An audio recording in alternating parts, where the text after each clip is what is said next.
నమస్తే, welcome to our channel. నేను మీ పద్మావతి. ఈరోజు మనతో పాటు సన్ స్పిరిచువల్ సొసైటీస్ ఫౌండర్, సూర్య ఉపాసకులు విక్రమాదిత్య గారు ఉన్నారు. నమస్కారం గురువుగారు. సూర్యోస్మి తల్లి. గురువుగారు, లలితా సహస్ర నామాన్ని పఠించడం ద్వారా మనకున్న సకల కష్టాలు తీరిపోతాయి, ఇటువంటి దరిద్రాలు ఉన్నా కూడా వెంటనే తొలగిపోతాయి మనకు దాని ద్వారా అని చెప్తారు. మరి అలాంటప్పుడు ఆర్థిక సమస్యలతో ఇబ్బంది పడేవారు ఏ మంత్రాన్ని పఠించడం ద్వారా, ముఖ్యంగా లలితా సహస్ర నామం నుంచి తీసుకొని దేన్ని పఠించడం ద్వారా ఈ కష్టాల నుంచి బయటపడచ్చు అంటారు? ఎవరు చెప్పారమ్మా లలితా సహస్రనామార్చన చదివితే సకల దరిద్రాలు పోతాయని? ప్రతి ఒక్కరూ చెప్తారండి. ప్రతి ఒక్కరు చెప్పినప్పుడు, ప్రతి ఒక్కళ్ళు చేసినప్పుడు మనం దాని గురించి మళ్ళీ ఇప్పుడు మనం ఎపిసోడ్ చేయాల్సిన అవసరం లేదుగా. అవును, మీరన్నది కూడా పాయింటే. కానీ ఎంతవరకు వాస్తవం అనేది తెలుసుకోవడం కూడా మన చేతుల్లోనే ఉంది కదండి. 100% తెలుసుకోవాలి. అంటే ఇప్పుడు నేను ఏదో చదివేశాను, ఒక పుస్తకం చదివేసి యూట్యూబ్లో వ్యూస్ కోసం వచ్చేసి కూర్చుని లలిత చేసేస్తే చాలామంది చేశారు. కనకదార మనకు ఆదిశంకరాచార్య వారు స్తోత్రం చేస్తే ఉసిరికాయల రాసులు, బంగారు ఉసిరికాయ రాసులు పడినాయి. నిజం, వాస్తవం. కానీ మరి ఇప్పుడు అందరూ కనకదార చదువుతున్నారు, ఎక్కడ ఎవరింటోనూ ఉసిరికాయలు రాసులు కురవట్లేదు కదా. అవును కదా కదా. అంటే ఎక్కడో అయితే చెప్పిన వాళ్ళు తప్పై ఉండాలి. లేకపోతే లలిత, మీరు అడిగినటువంటి లలిత సహస్రనామం, అది ఒరిజినల్గా లలిత రహస్య సహస్రనామం. అది చాలా నిగూఢంగా ఉంచబడింది. అంటే గోప్యంగా ఉంచాలి దాన్ని. గురువుగారు, నేను ఒక కథనంలో ఇది విన్నాను, మరి ఇది వాస్తవమే అంటారా? లలితా సహస్ర నామాన్ని చదవడం ద్వారా మనకి మంత్రోచ్చారణ వస్తుంది. దాంతో పాటుగా మహాభారత సమయంలో కూడా అర్జునుడు కూడా లలితా సహస్ర నామం నుంచే మంత్రాలు తీసుకోవడం వల్లే తన యుద్ధాన్ని చేయడానికి కావలసిన ఆయుధాలు అనేవి పుట్టుకొచ్చాయి. అయితే కృష్ణుడు మరణించిన తర్వాత లలితా సహస్ర నామాన్ని చదవడం ద్వారా ప్రతి ఒక్కరూ దీన్ని నేర్చేసుకుంటే రాక్షసులు కూడా రాజ్యాలను ఏలుతారు. కాబట్టి ఈ లలితా సహస్ర నామానికి ఒక బంధనం అనేది వేస్తున్నారు. దాని ద్వారా ఇక నుంచి ఏదైతే మంచి కోసం ఉపయోగిస్తారో వారికి మాత్రమే ఇది ఉపయోగపడుతుంది. దురుద్దేశంతో దీన్ని పఠించే వారికి ఇది ఎటువంటి ఫలితాన్ని ఇవ్వదు అని అనేసి చెప్పించారు అని అంటారు. ఇది ఎంతవరకు వాస్తవమో తెలియదు. నేను విన్న ఒక కథనం ప్రకారం ఇందులో ఇంకొకటి కూడా చెప్తారు. ఎప్పుడైతే కృష్ణుడు మరణించారో తర్వాత అర్జునుడు ఒకానొక సమయంలో యుద్ధం చేయవలసి వచ్చినప్పటికీ కూడా తన ఖడ్గాల్ని బయటకు తీద్దామన్నా, తన బాణాన్ని మంత్రంతో పట్టిద్దాం, అనుసంధానం చేద్దాం అన్నప్పటికీ కూడా మంత్రం మర్చిపోయారు. మంత్రాన్ని చదవాలనుకున్నా అది వచ్చేది కాదు అని చెప్తున్నారు. మరి ఇది వాస్తవం కాదంటారా? ఇప్పుడు నిజంగా నువ్వు చాలా చాలా అదే చిన్న వయసు అయినా నువ్వు బాగా విన్నావు,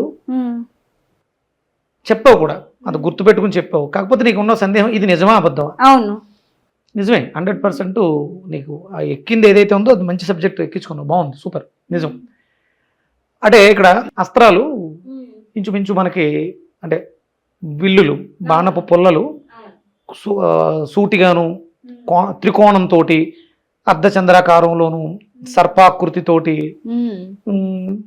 అగ్ని ఉన్నాయేమో జ్వాలలాగా, అంటే అస్త్రాలు అవి. అవును. అంటే అస్త్రము అంటే ఛేదించున్నది. మనం ఏదైనా ఒక సంకల్పం పెట్టుకున్నప్పుడు మన టార్గెట్ దగ్గరికి వెళ్ళి మనం దాన్ని విడిచిపెడితే అది ఛేదిస్తుంది. కానీ కేవలం ఒక మెటల్తో తయారు చేసినటువంటి పుల్లకి అంత శక్తి వచ్చేస్తుందా? ఎస్. అది సాధారణంగా దాని అర్థం చెప్పడం కోసం ట్రయాంగిల్, త్రిభుజంతో చేసినటువంటి ఒక ఐరన్ లేకపోతే వుడ్ తేలిగ్గా ఉండాలి, ఎదర షార్ప్గా ఉండాలి కాబట్టి రాగితో తయారు చేసి లేకపోతే బంగారంతో చేసి పెట్టుంటారు. కానీ దానికి అనుసంధానం ఆ బాణాన్ని తీసి అర్జునుడు ఇలా పెట్టుకుని అనుసంధానం చేస్తాడు మంత్రంతో. అప్పుడు అది లక్ష్యాన్ని ఛేదించుకొస్తుంది. ఇక్కడ మీరు చెప్పింది ఏంటంటే మహాభారత యుద్ధం తర్వాత యుద్ధము అంటే అస్త్రశస్త్రాల గురించి తీసేసింది, నిగూఢంగా దాచేశారు అట్లా. ఎందుకంటే వీటి వల్ల నష్టం ఎక్కువ ఉంది లాభం కన్నా.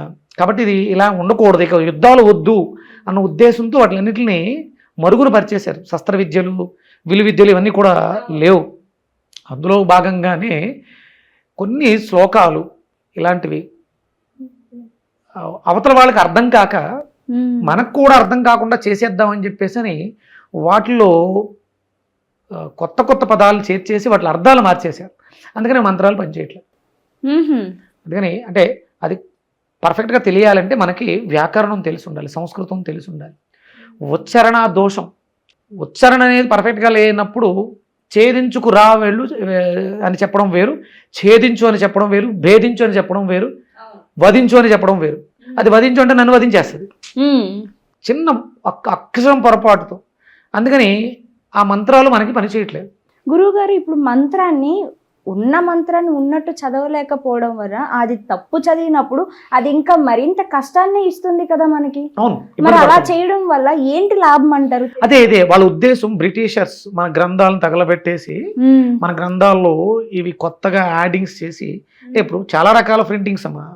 ఒరిజినల్ పాతది నా దగ్గర చాలా పాత గ్రంథాలు ఉన్నాయి. అందులో సంస్కృతంలో ఉన్న గ్రంథాలు, అంటే సంస్కృతంలో వ్యాకరణంతో ఉన్నటువంటి వాళ్ళని ఎవరు మార్చలేరు. అంటే ఎక్కడ పెట్టినా తెలిసిపోద్ది ఇది ఇరికించింది అని. అలా తెలియకుండా అంటే మామూలుగా శ్లోకపూర్వక వాళ్ళు అయితే ఇప్పుడు వాల్మీకి రామాయణం పర్ఫెక్ట్గా విడదీస్తే అద్భుతంగా ఉంటుంది. అది తెలియని వాడు విడదీయడం వల్ల రాముడు మాంసం తిన్నాడు, రాముడు మద్యం తాగాడు, రాముడు అది చేశాడు, ఇది చేసి ఇవన్నీ వస్తున్నాయి. అవి ఇరికించినవే.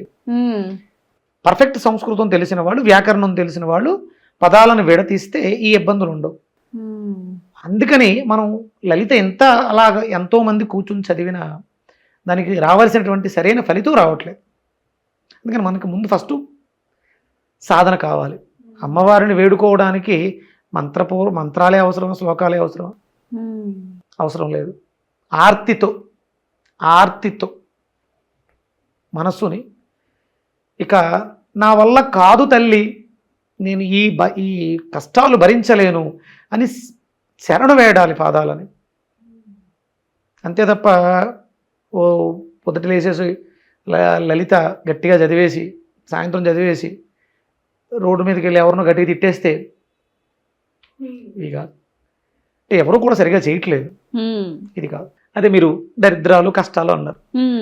అంటే లలితను పక్కన పెడదాం. లలిత రహస్య సహస్రనామంలో మన శరీరంలో ఉన్నటువంటి షట్చక్రాలకు సంబంధించి ఒక్కొక్క చక్రానికి ఆవిడ అధిష్టాన దైవమే ఉంటుంది. అవును, మనకి 38వ శ్లోకం నుంచి ఉంటుంది. 2 శ్లోకాల్లో మొత్తం ఆజ్ఞాచక్ర నుంచి సహస్రార చక్రం నుంచి మూలాధారం వరకు ఉంటుంది ఒక్కొక్క చక్రం.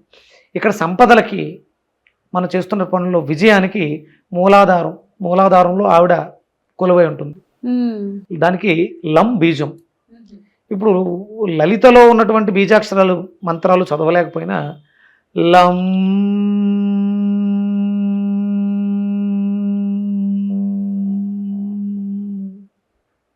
అంటే ఓంకారం ఎలాగో లం బీజంగా తీసుకుని లం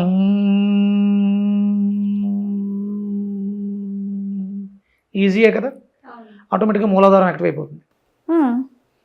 మూలాధారం యాక్టివ్ అవుతుంది.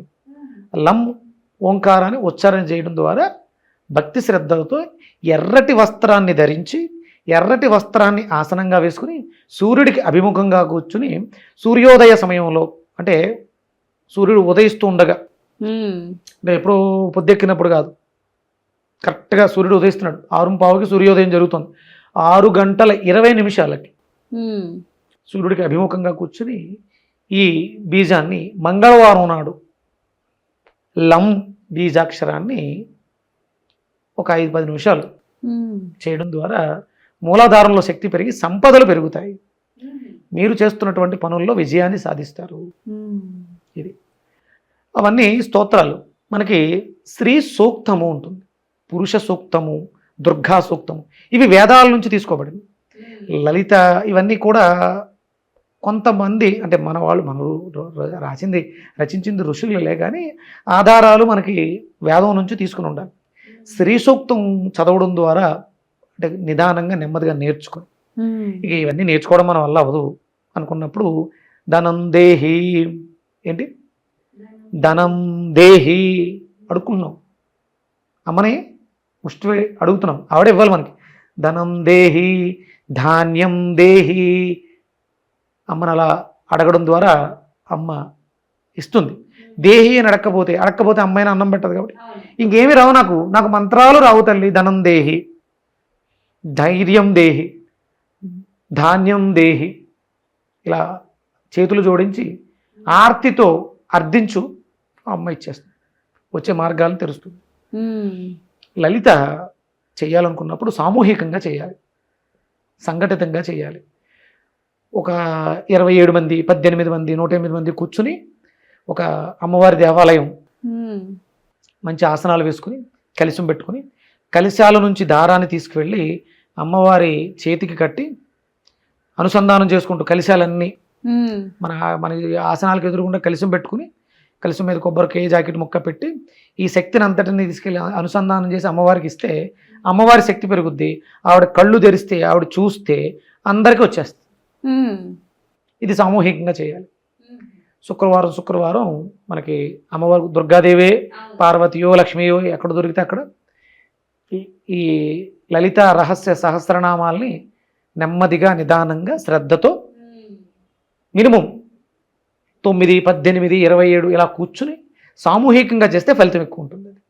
ఒంటరిగా వ్యక్తిగతంగా కన్నా సామూహికంగా ఎక్కువగా ఫలితం బాగుంటుంది.